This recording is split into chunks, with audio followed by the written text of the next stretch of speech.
Awala tuwazungumzie masahaba kwa ujumla katika vitabu vya Mashia wanasema nini, kabla kuwazungumzia makhalifa wanne na ummahatul mu'minin na mama wa waumini Aisha na Hafsa, na kabla kuangalia masahaba mmoja baada mmoja, tuangalie kwa ujumla wa masahaba marafidha wanasema nini katika vitabu vyao. Anasema sahib ihqaqul haqq at-Tustari, huyu mwanachuoni wao anaitwa at-Tustari, Nurullah, anajiita hivyo Nurullah at-Tustari, anasema katika kitabu ihqaqul haqq, wa kadhalika jaa Muhammadun wa hada khalqan kathira, wa hada khalqan kathira, na vile vile alikuja Muhammad akawaongoza watu wengi masahaba zake. Alipokuwa anamzungumzia Musa alayhi salatu wassalam, akasema Musa alipopanda katika jabali, chini watu wake wakawa makafiri isipokuwa Harun, wote waliritadi.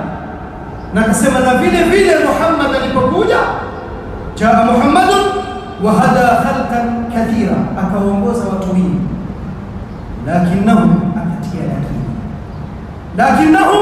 lakini masahaba zake Muhammad baada wafatihi, baada kufa kwake Muhammad, irtaddu ala a'qabi, waliritadi wote.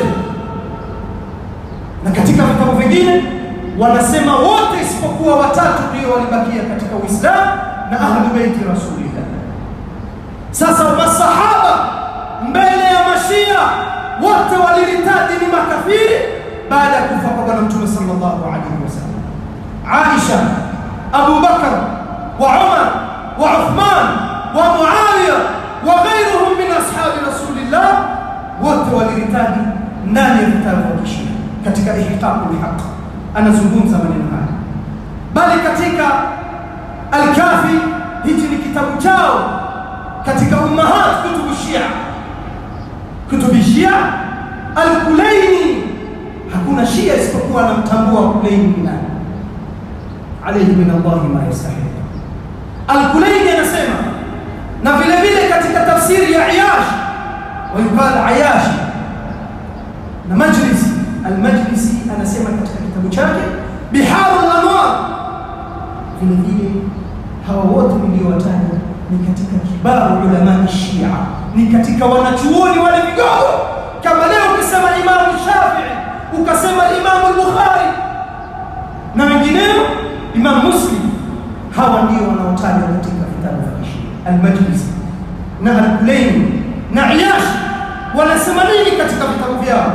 Wamepokea kutoka kwa Muhammad ibn Ali al-Baqir annahu qala kana an-nasu ahla ridda ba'da an-nabi illa thalatha, walikuwa watu baada ya mtume kuondoka ahla ridda, waliingia katika kuritadi isipokuwa watatu pekee.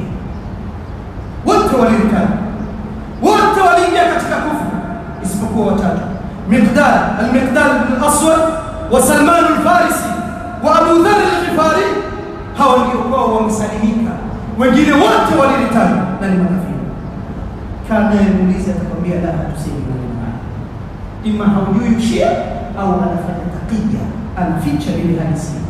Na taqiyya ni mlango khas katika milango ya Shia,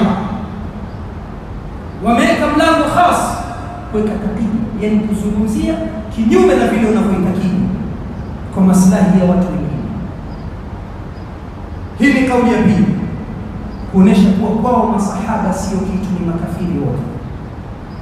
Ukimzungumzia Aisha sasa na Hafsa, anaeleza Al-Majlisi katika kitabu chake hichi Biharul Anwar, anasema katika vita vya Jamal, baada ya mtume kufa, masahaba ilitokea mzozano baina yao. Katika vita vya Jamal, Aisha alipanda ngamia anaitwa Askar. Mashia wakawa wanamuita Aisha katika vitabu vyao wakimuita ni Askar. Al-Majlisi anaeleza, anasema Askar huwa kinayatun an Aisha, ni neno kinaya limewekwa kumzungumzia Aisha. Wakisema Askar katika vitabu vyao, jua wanamkusudia Aisha, yani ni ngamia aliyepanda na Aisha katika vita vya Jamal. Sasa Al-Iyashi katika tafsiri yake alipokuwa anaizungumzia kauli ya Allah, laha sab'atu abwab, kuwa jahannam ina milango 7,